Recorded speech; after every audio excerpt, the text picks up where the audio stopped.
Hi friends, welcome back to Paru Naresh recipes. నేను పారిజాత. ఇవాళ మన స్పెషల్ రెసిపీ వచ్చేసి అటుకుల ఉప్మా. ఈ అటుకుల ఉప్మాని చాలా సింపుల్గా చేసుకోవచ్చు, అలాగే టేస్ట్ కూడా చాలా బాగుంటుంది. మరి టేస్టీగా ఈ ఉప్మాని ఇంతకీ ఎలా చేయాలో ఆ ప్రాసెస్ని ఇప్పుడు చూసేద్దాం. దీనికోసం ముందుగా ఒక గిన్నెలోకి ఒక 1.5 కప్ వరకు అటుకులు తీసుకోవాలి. ఇవి పేపర్ అటుకులు కావండి, లావుగా ఉండే అటుకులు. ఇలా లావుగా ఉండే అటుకులను ఒక 1.5 కప్ వరకు తీసుకున్నాక ఇప్పుడు వాటర్ వేసి ఒక 2 సార్లు శుభ్రంగా కడగండి. ఎందుకంటే ఈ అటుకులలో కొంచెం డస్ట్ ఎక్కువగానే ఉంటుంది కాబట్టి ఇలా ఒక 2 సార్లు కడిగి తీసుకున్నాక మళ్ళీ ఫ్రెష్ వాటర్ యాడ్ చేసి ఒక 2-3 నిమిషాలు పక్కన పెట్టేసేయండి. మరి ఎక్కువసేపు నానబెట్టినా కూడా ముద్దలా అవుతుందన్నమాట. సో ఒక 2 నిమిషాలు పక్కన పెట్టేస్తే సరిపోతుంది. అలాగే ఒక మీడియం సైజ్ ఉల్లిగడ్డ, 4 పచ్చిమిరపకాయలు, ఒక క్యారెట్ని చిన్నగా తరిగి తీసుకోండి. అలాగే ఒక ఆలుగడ్డను కూడా ఇలా సన్న ముక్కలుగా కట్ చేసి వాటర్లో వేసి పెట్టండి. ఇలా వాటర్లో వేసి పెడితే కలర్ మారకుండా ఉంటుందన్నమాట. ఇప్పుడు ఒక 2-3 నిమిషాల తర్వాత అటుకులని వాటర్ అన్ని వంపేసి ఇలా జాలిగిన్నెలోకి వేసి పెట్టండి. ఇలా జాలిగిన్నెలోకి వేసి పెట్టడం వలన ఎక్స్ట్రా ఏమైనా వాటర్ ఉంటే ఈ గిన్నెలోకి పడిపోతాయి. సో ఇప్పుడు మరో పక్కన ఉప్మా చేయడానికి స్టవ్ ఆన్ చేసి ప్యాన్లోకి ఒక 2 టేబుల్ స్పూన్ల ఆయిల్ తీసుకోండి.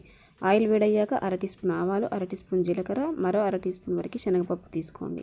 అలాగే 2 టేబుల్ స్పూన్ల వరకు పల్లీలు తీసుకొని దోరగా ఫ్రై చేయండి.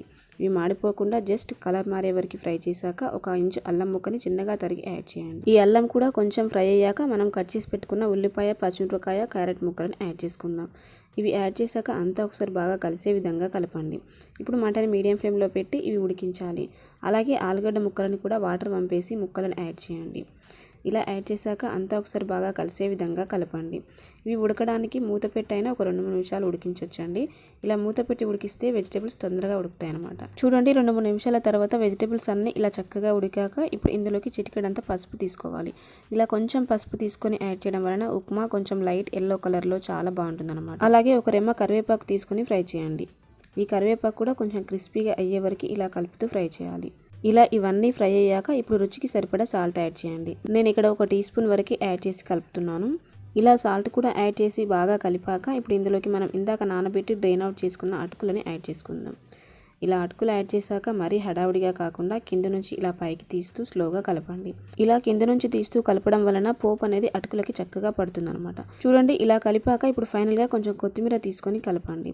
అలాగే ఒక అరచెక్క వరకు నిమ్మరసం యాడ్ చేయండి. ఇలా నిమ్మరసం చివరిలో యాడ్ చేయడం వలన ఉప్మా పుల్లగా టేస్టీగా అనిపిస్తుంది అనమాట. మీకు పులుపు నచ్చకపోతే స్కిప్ చేసేయచ్చు, బట్ వేస్తే మాత్రం టేస్ట్ బాగుంటుంది. అంతే, మన టేస్టీ అటుకుల ఉప్మా రెడీ అయిపోయింది.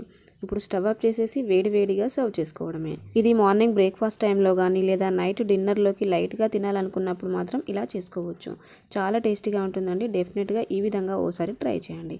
ట్రై చేశాక మీకు ఎలా కుదిరింది మీ ఫీడ్బ్యాక్ని కామెంట్ చేయండి. ఈ రెసిపీ నచ్చితే లైక్ చేసి మీ ఫ్రెండ్స్కి షేర్ చేయండి.